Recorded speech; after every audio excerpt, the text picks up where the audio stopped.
എന്തായി? അവളുടെ അമ്മ. എടാ അവളുടെ അമ്മയുണ്ട് കൂടെ. വാ കഷ്ടപ്പെട്ട വെറുതെ.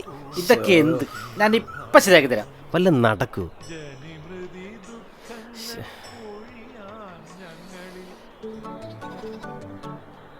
എന്താടാ ഇത്? അതൊക്കെ വഴിയുണ്ട്.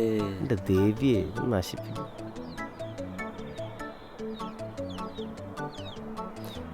ഇവൻ കൊള്ളാക്കൂ. ദേവിക്കറിയാം. ഗിരീജിയല്ലേ? അതെ. ഞാനിവിടെ പുതുതായിട്ട് വന്ന കീഴ്ശാന്തിയാണ്. ഓ, പൂജയുടെ കാര്യത്തിനായി മേൽശാന്തി ചേച്ചിനെ തിരക്കുന്നുണ്ട്. ഒന്ന് അങ്ങോട്ട് ചെല്ലാമോ? മോളെ ഇപ്പൊ വരാട്ടോ.